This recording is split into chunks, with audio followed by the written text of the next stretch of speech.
Straight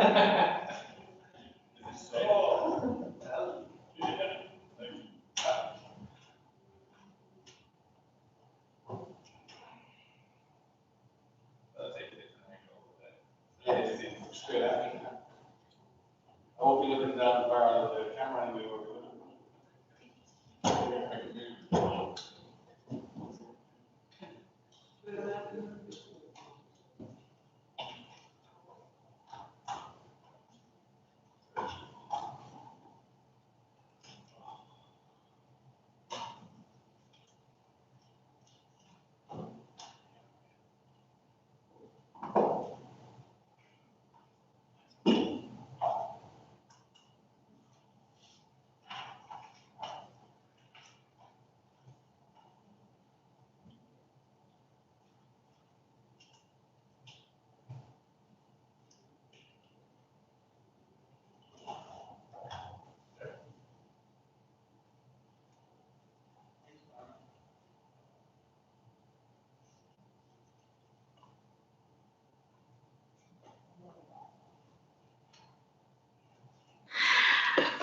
Good evening, good morning, good afternoon. Welcome to the World Health Organization press briefing on COVID-19. We have with us, as always, the WHO Director General, Dr. Tedros. We have Dr. Mike Ryan, Executive Director of our Emergencies Program, and Dr. Maria Van Kerkhove, Technical Lead for COVID-19. Dr. Tedros will first give you an update. Then, when Dr. Tedros has finished his opening remarks, we will hear a message about the Solidarity Trial. After that, I will open the meeting to questions. If you have connected via Zoom, please use the raise your hand icon to get in the queue to ask your question. If you've connected by phone, please hit *9 on your keypad to indicate you want to ask a question. I will apologize now to those who miss out, as we've got hundreds of people connecting already and asking questions, for which we thank you all. So we need to keep this briefing to under an hour so that our speakers, who are all leading this response, can get back to all the other pressing jobs on their endless to-do lists. And right now there's a lot to do. And to hear more about where we are and what we are doing and what we need to do, I will now hand over to Dr. Tedros. Thank you, Margaret. Good morning, good afternoon, good evening, wherever you are. There are now more than 500,000 confirmed cases of COVID-19 and more than 20,000 deaths. These are tragic numbers, but let's also remember that around the world, more than 100,000 people have recovered.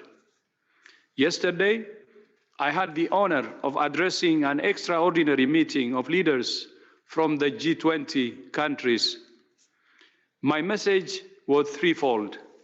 We must fight, unite, and ignite. Fight to stop the virus with every resource at our disposal.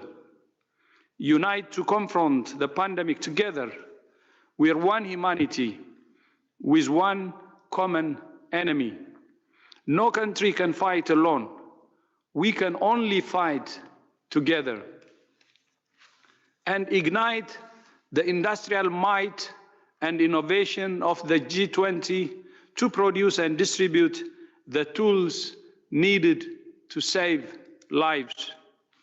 We must also make a promise to future generations, saying, never again. Viral outbreaks are a fact of life. How much damage they do is something we can influence.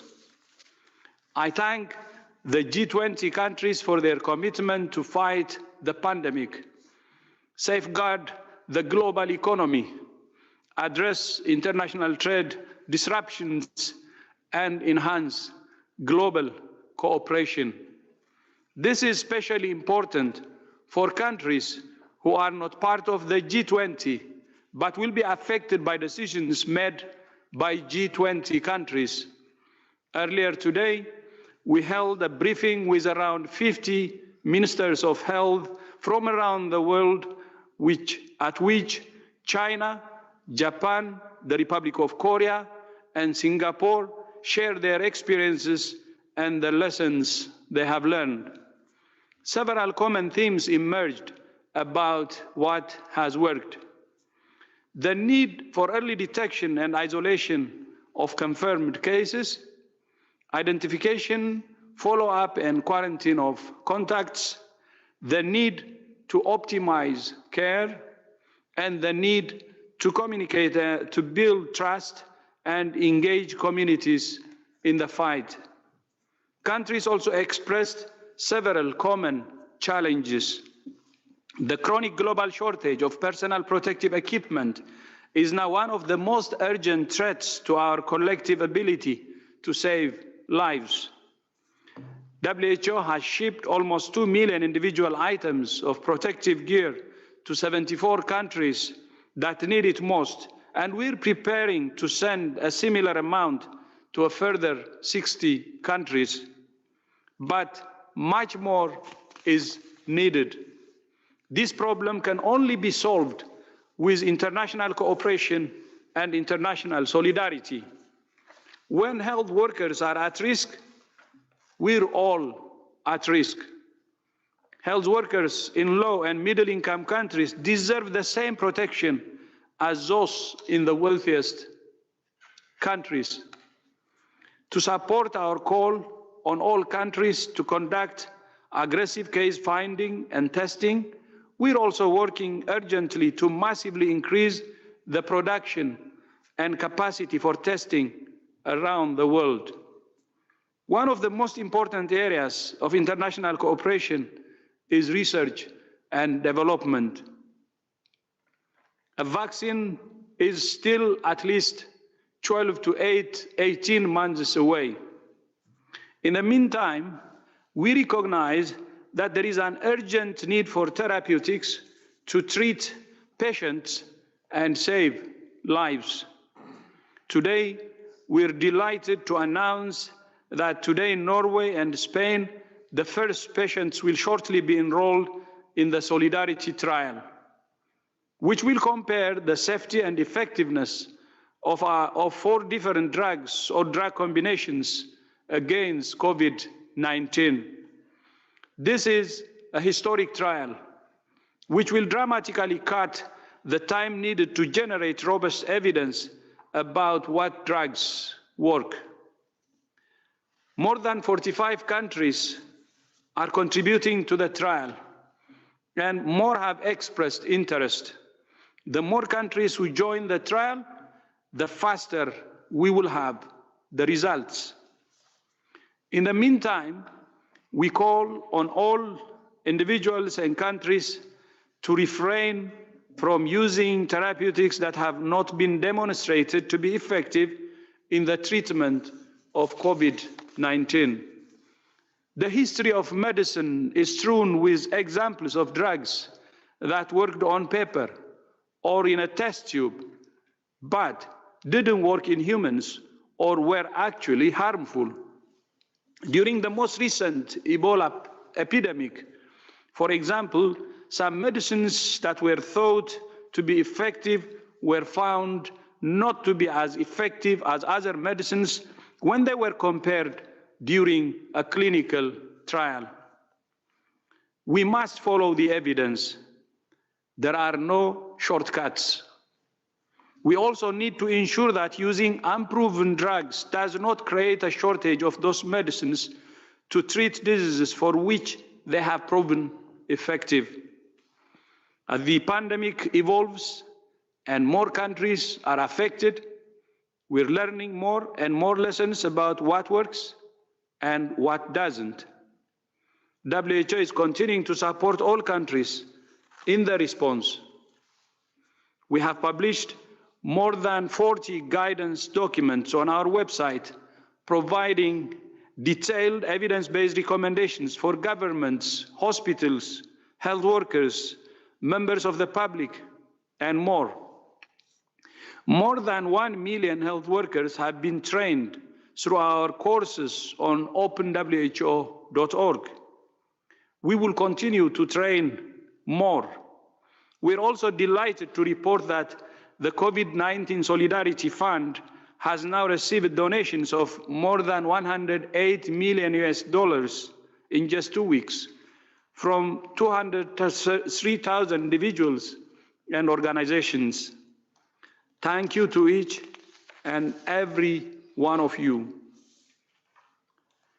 The English version of our WhatsApp Health Alert now has more than 12 million users globally, and the Arabic, French, and Spanish versions were launched today. More languages will be added, including Bangla, Chinese, Hindi, Kurdish, Portuguese, Russian, Somali, Urdu, Swahili, and more. I have said before that crises like this bring out the best and worst in humanity.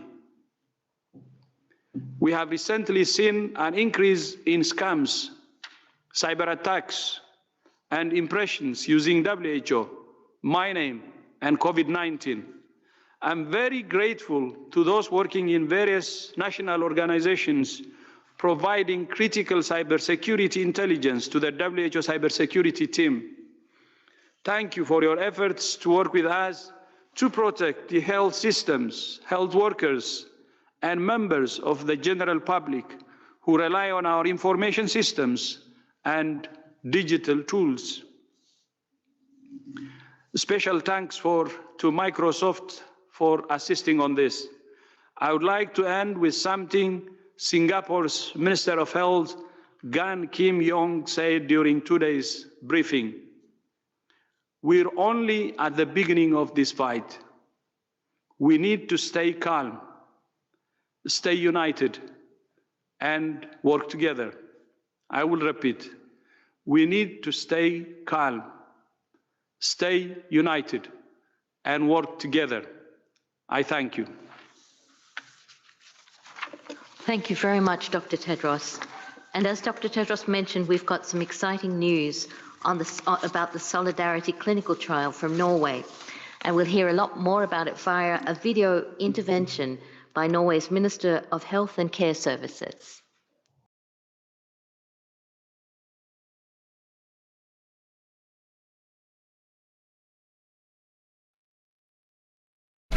Dear Dr. Tedros, dear colleagues, dear friends, dear all, I'm honored to address you in this afternoon's press conference.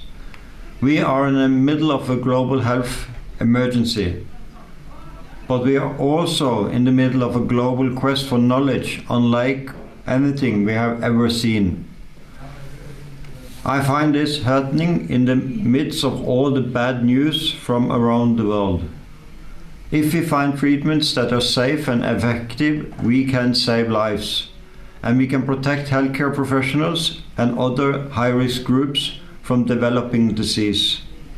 It is important that all countries pull together, share data and knowledge.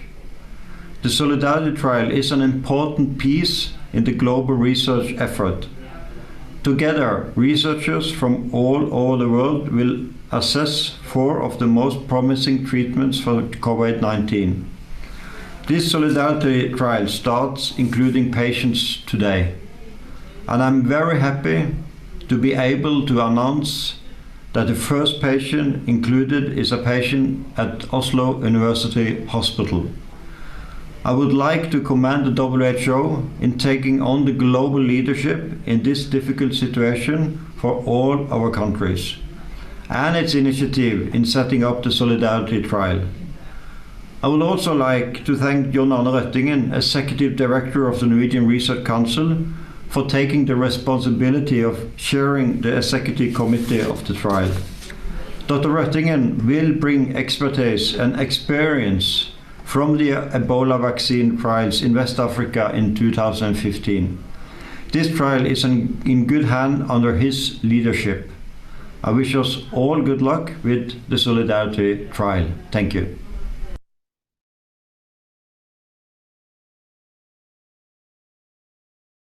Now we can open the floor to questions. Before we start, I'd like to give you a reminder, if you've connected via Zoom, please use the raise your hand icon to get in the queue to ask your question. If you've connected by phone, please hit *9 on your keypad to indicate that you want to ask a question. Please keep your question short and confine it to only one question per journalist. Please. I will start with Kai Kufterschmidt from Science. Kai, are you on the line?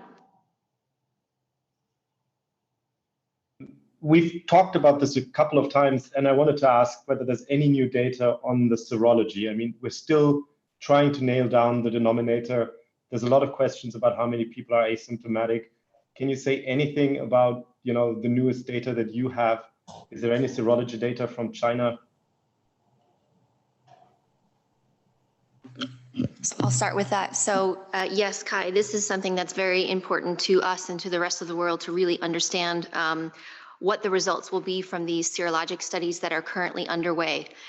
What we can say is that there are more than a dozen countries who are conducting epidemiologic studies that involve serology. These countries are focusing on what we call the FFX protocol, which is looking at cases and controls. It involves molecular testing and it involves serologic testing. We're working with these countries to evaluate which assays they're actually using, and it will be a combination of a screening assay or an ELISA, as well as confirmatory testing involving microneutralization. In addition to that, there are a number of countries that are conducting these age-stratified general population serosurveys. WHO has a protocol that we've put out online, which is a core protocol, which we want countries to use so that we can compare results across these countries. At present, there's at least 4 studies that we're aware of that are ongoing in different countries, which involve the collection or the use of specimens that have already been collected. So these may be clinical specimens for people who have been hospitalized for other reasons. We don't have results yet. We are eagerly anticipating these results so that we could better understand what is the seroprevalence or what are the antibody levels amongst people at different age groups in different parts of the world. This is critical for us to really understand what level of circulation this virus may have or may have had in people that may have had a subclinical infection, so infection that has mild disease and maybe they didn't seek care or they weren't picked up through the current surveillance systems. But these are ongoing. In addition to that, we know that there are a number of serologic assays that have been developed. We're working with a number of countries right now to look at an evaluation of these to see how well they perform, and that needs to be done with well-characterized samples. We have really great partnerships across the globe to be able to do this. We're trying to accelerate this as quickly as we can. As soon as we have these results, we will share them, but they're really critical for our planning purposes going forward. And if I might add that a number of these seroepidemiologic studies are grouped around a Solidarity 2 platform. So in effect, the organization and our partners have prioritized different research strands. Obviously, establishing which therapeutics were effective has been a major priority. But in addition to many of the studies that are going on across the world, there is now a wide group of researchers who've come together, as Maria has said, to implement a common protocol, which will be known as Solidarity 2. Solidarity 3 will look at chemoprophylaxis and other interventions in health workers. We are trying to align all of our work, not to bring together as many partners as possible. That is not to say that other large trials and other efforts around the world are not important. They are. But for some of the answers that are complex, we're going to need to pool data. We're going to need to collect data in a consistent and collaborative way. Seroepidemiologic data, clinical data, data on protection of prophylaxis. These are answers we need, and we need the right answers to drive policy. Thank you, Dr. Ryan. So the next questions are from Jeremy, RFI. Jeremy, are you there? I'm here. Can you hear me? Very well. Please go ahead. Thank you so much for taking my questions. It seems that far younger people are being hospitalized in the US and in Europe than in China.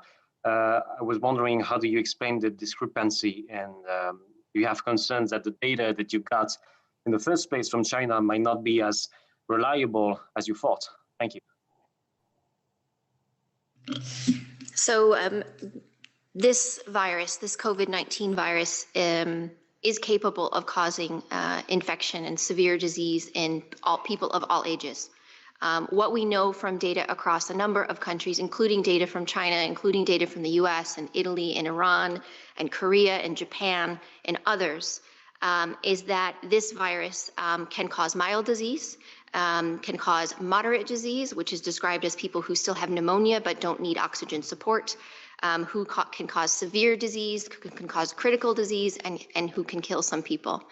Amongst children, the data that we've seen from a number of countries is that the majority of children that are infected are experiencing mild disease, but we do have reports, and there are some publications now that describe severe disease in children. We have reports of deaths in children. There's one in China, and I believe one in the United States as well.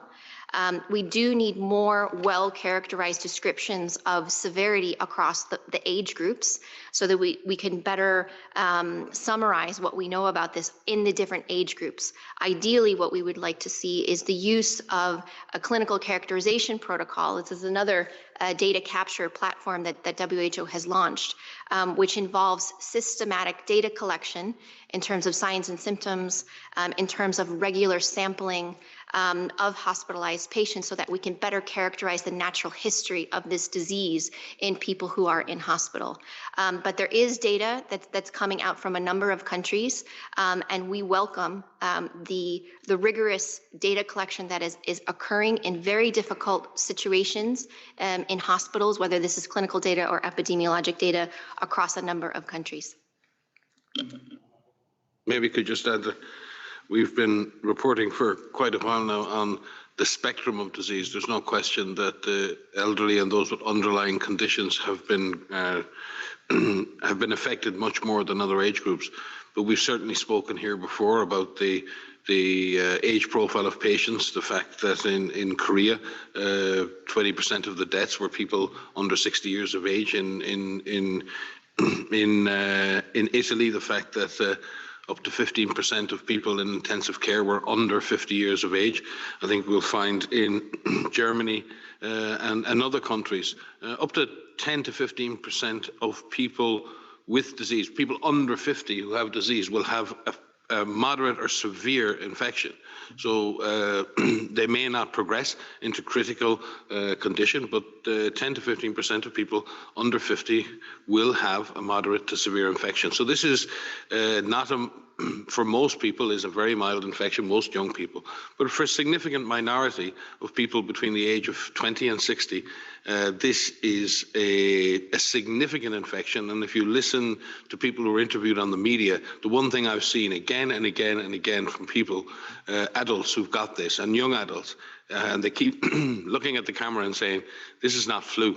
And I think what's really emerging is a perception that this disease, while not fatal and not causing critical disease in a younger age group, is causing a severe illness in many people. I just wanted to add the point that we've made a few times is that young people are not invincible. The DG has said in his speech.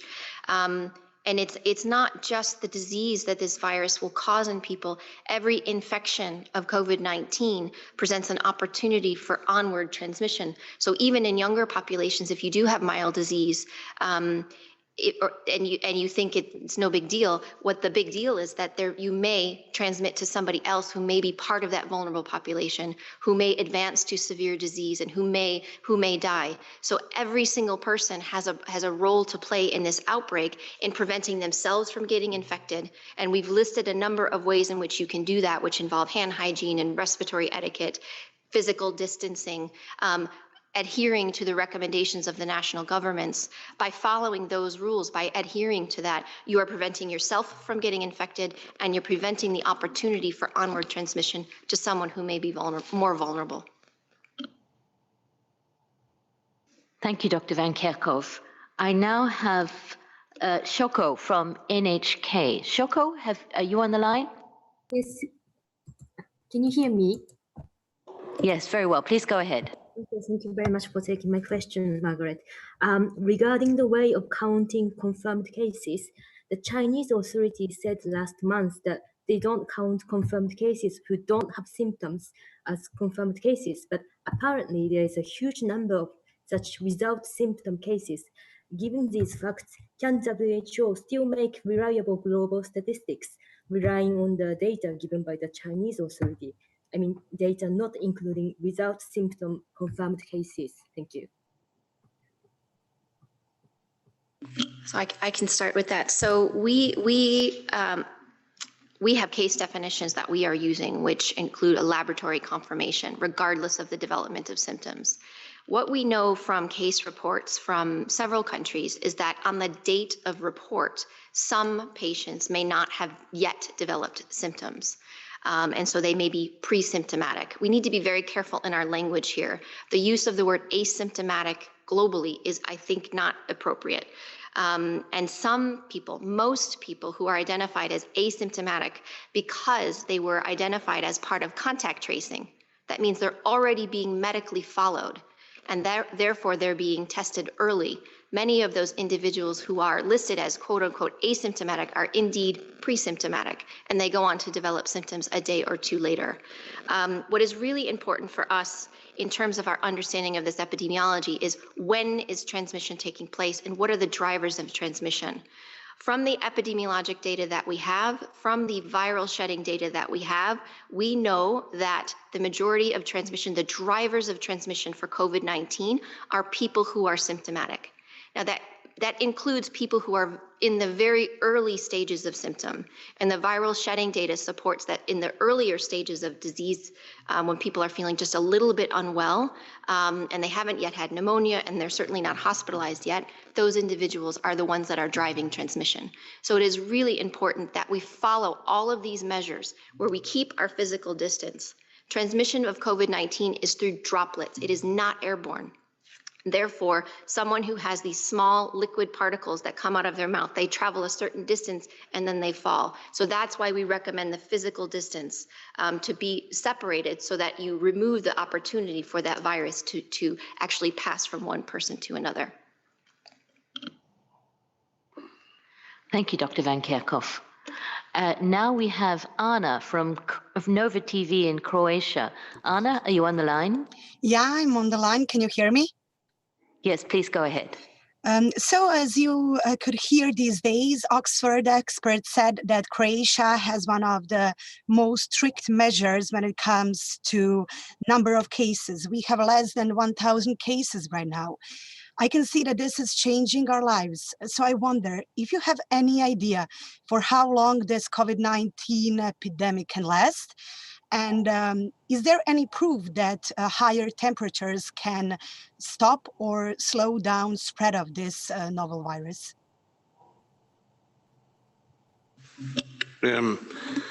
Thank you. At this point, no one can predict how long this epidemic is going to last. And there are a number of scenarios that take us forward in time. I think the other question people are asking beyond how long is the pandemic going to last is how long are the shutdowns, how long are the lockdowns, how long are all the measures going to last, and will these measures be changed or be different? We are moving through an uncertain future. You see many countries around the world are just beginning the cycle of this epidemic. Some have been through the cycle of the epidemic, like Singapore and China, and are now desperately trying not to have the disease re-emerge and cause another wave of infections because of disease importations. So each country is in a different position, and Croatia is probably in a different position to many other countries in Europe right now. The real trick for countries is to look at the national situation, to look at the subnational situation, to see if you know where the virus is. If you know where the virus is, you can break the chain. If you know who has the virus, if you know who the contacts are, you can break the chain. If you have that knowledge, and if you have that knowledge at subnational level, you can only take action at the level at which you can measure. If you know what's happening in every town, if you know what's happening in every municipality, every county, every province, you can then begin to adapt your measures for the situation in that particular area. And all of us want to see the measures that we're using for public health at community level to be adapted to the maximum control of the disease, but to the minimum impact on economy and social life. And in order to do that, and in order to transition from the current measures that are in place, countries simply have to have in place a system to detect, isolate, contact trace, and quarantine, as well as to continue appropriate hygiene and physical distancing measures. They must be in a position to do that in different parts of a country at different times, and they must be in a position to re-implement measures should the situation deteriorate. That takes a very sophisticated surveillance system. It takes a very strong health system to absorb the surge of cases in any particular area. And what we need to do now is evolve from measures that have been designed to suppress and just take the heat out of this epidemic or pandemic to much more precise, targeted, directed measures that will allow us, at the very least, to live with this virus until we can develop a vaccine to get rid of it. Thank you, Dr. Ryan. I now have Thomas from Bloomberg. Thomas, can you hear me? Hello, yes, this is Thomas Mueller from Bloomberg News. I was just wondering, as the rate of infection increases so dramatically, is there a point that it's no longer controllable?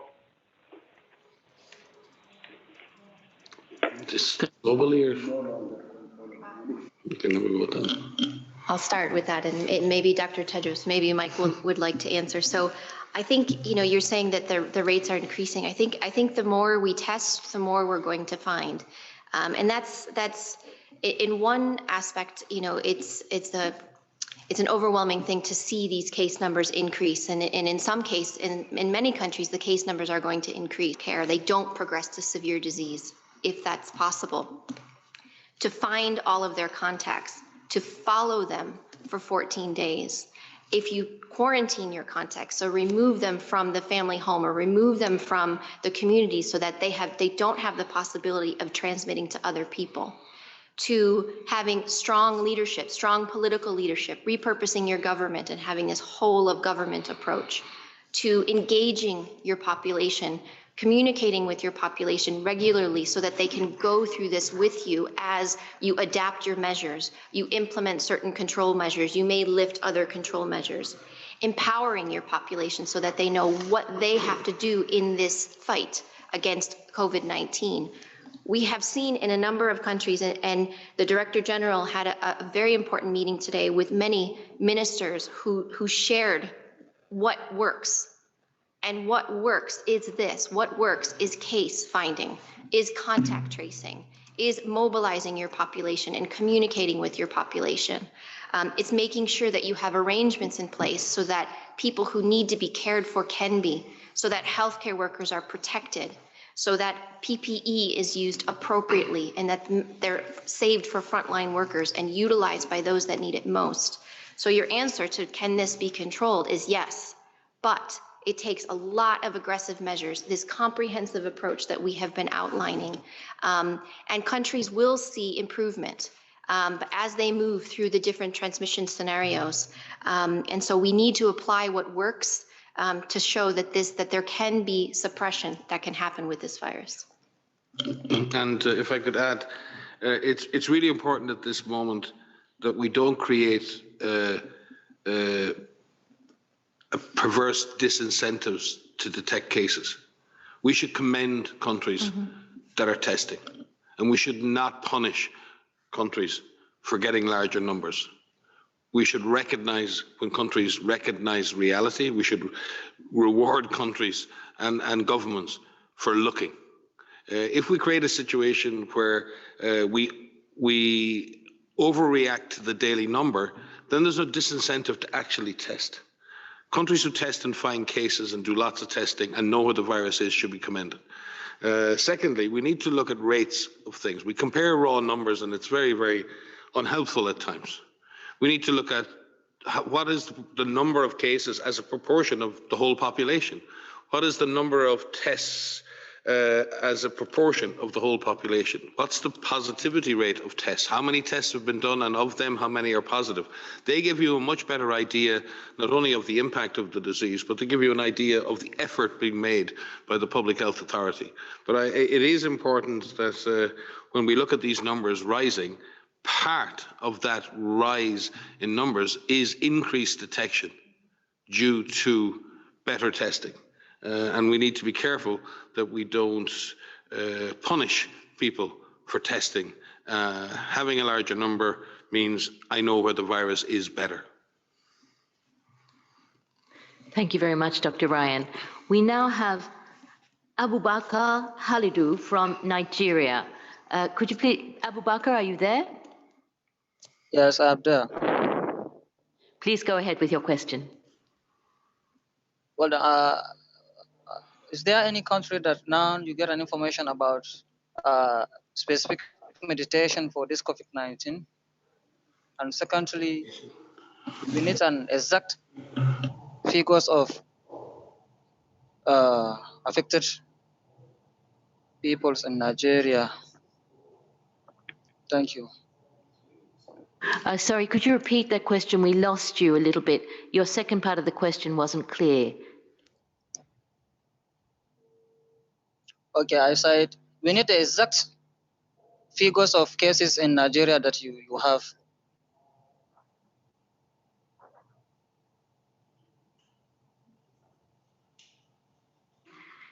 So I think your question was about medication. Is there any medication that works, and what are the issues with cases in Nigeria?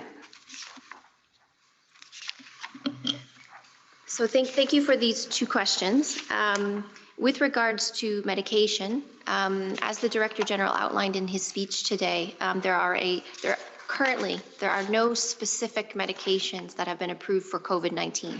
However, there are a number of clinical trials that are ongoing, and there's the Solidarity trial that is currently starting, which is just enrolling patients now, which is looking at therapeutics in controlled clinical trial, in a clinical trial. And what is very important is that these medications are evaluated appropriately so we know what works, and that we have the right data to support what works. With regards to the numbers of cases in Nigeria, we have seen, I don't know the exact number, if you have... 46. 46. Do you want to take that one, Mike? Yeah, the number of cases in Nigeria remain quite low, despite Nigeria having a reasonable capacity to detect those viruses, but the risks are nonetheless there. And we see disease now, COVID-19, in almost every country in Africa at this stage. So the risks are certainly rising, but the numbers are still low. And again, we need to ensure that we have a very strong public health response on the African continent. We need a response that's built from the community up.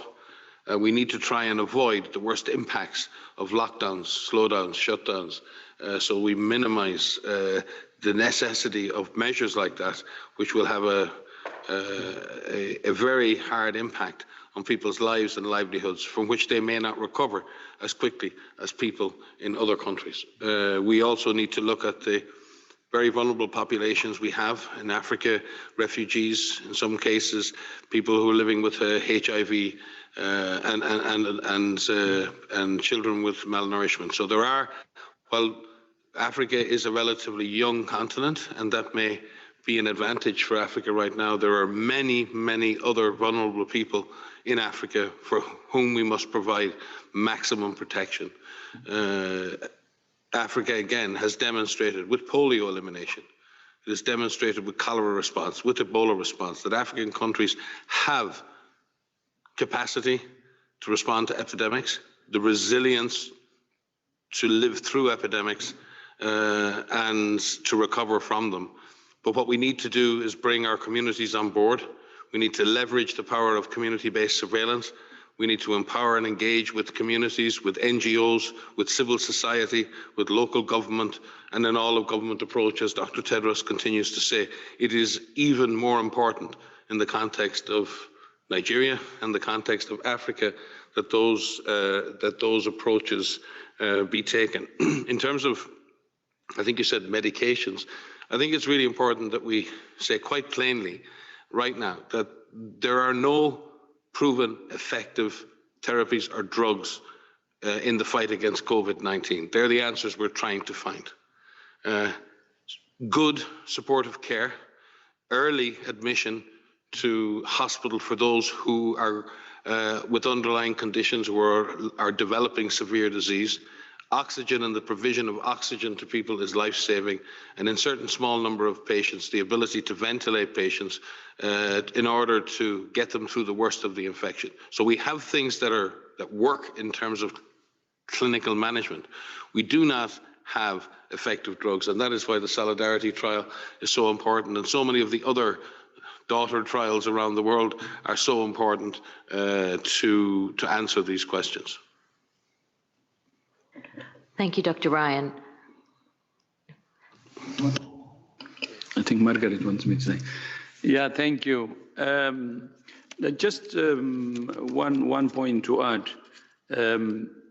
When we have a small number of cases like what we have in Nigeria and many other countries in Africa, that's when you can also be able to do the public health interventions effectively, to test cases, to follow up contacts and isolate the cases so the problem doesn't grow, meaning from those sporadic cases or cluster cases, it will not grow into community transmission.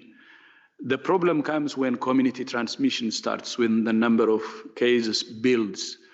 When that happens, then doing the public health solutions, we're saying the follow-up, the quarantine, and so on will be difficult, or if not impossible.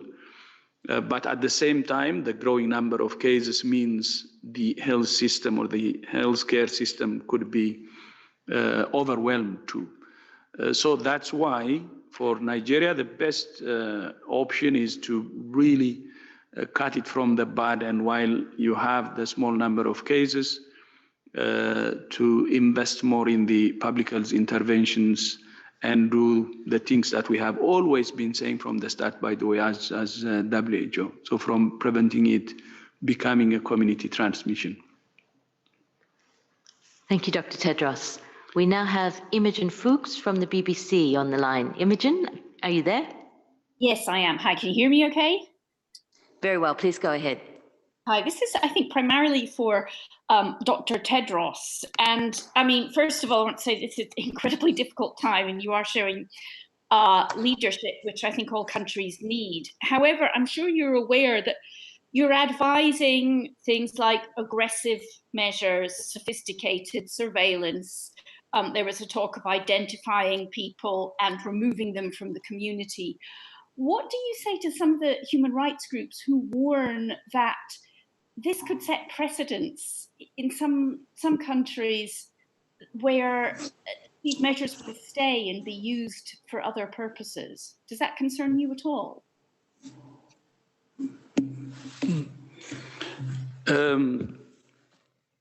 On especially social distancing or staying at home and less travel, we know this actually influences the individual human rights. But this is a choice that we should make, meaning in order to have collective security, to be better as society and to fight the virus, we give our freedom, for a while. And this can be arranged by governments. There are many ways. They can use their parliament to have, provisions for a short period. And people will agree as long as it brings collective security, they will agree. And people understand to limit their individual freedom if it's for the betterment of the society and when it's for a short period. So it's a dialogue that should continue between the government and the community. And that's what we're seeing. And without that, I don't think this virus could be stopped. And something we have been saying to governments is, one, you need to have the whole of government approach. All sectors should be mobilized and whole society approach. And there should be a regular communication and increasing awareness.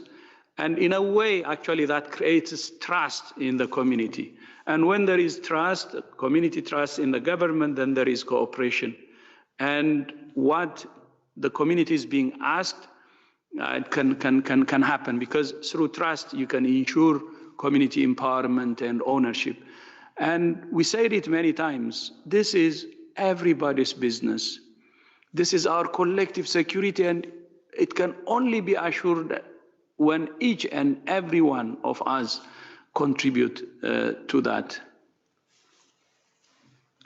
If I could just supplement with Imogen, that we take the issues of personal data, data protection and intrusion very, very seriously. And our Chief Information Officer, Bernardo Mariano, is working with our Health Information Director, Dr. Oliver Morgan, and many others across the House on ensuring that all of the initiatives we're involved in, while aiming to develop good public health information, be it through apps or other applications, in no way interfere with the individual rights to privacy and protections under the law. And it is important when we talk about surveillance and a surveillance society that in the case of public health, the gathering of information about individuals, their movements, must be done with the consent of the community, and in many cases of the individual themselves. And there are serious issues here that have to be addressed, and that's not just for public health, that's across society and so many other sectors.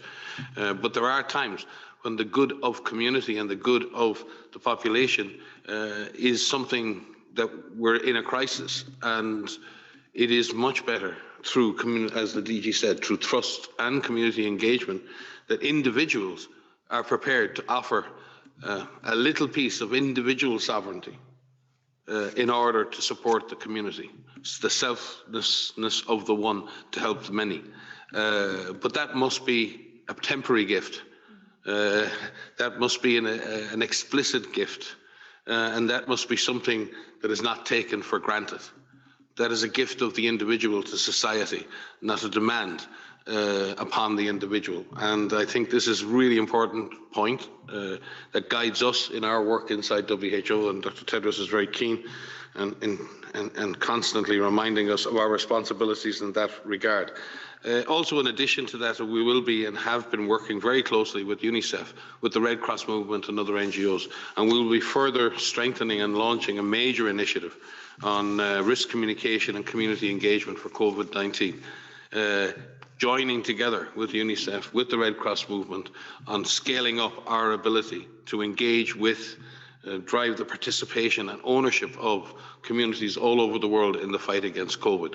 It is through strong communities that we avoid the worst outcomes of this disease, and it is through strong community ownership and participation we will avoid any abuses of human rights that may emerge as the world fights a deadly foe. Thank you very much, Dr. Ryan. We're coming up to the hour, so we've only got time for one question. I apologize very much to everyone else. You can send your questions to media inquiries, and we will make sure that we get them answered. The last question's for Antonio at EFE. Antonio, are you on the line? Thank you for taking my question. So, Mr. Tedros, you said today that the world must unite against coronavirus, but in the European Union this week, we have seen a lot of difficulties to coordinate a united response. It looks like countries in the north of Europe, like Germany or Netherlands, are showing some reluctance to help countries in the south, like Spain or Italy. Do you have a message to European Union concerning these problems?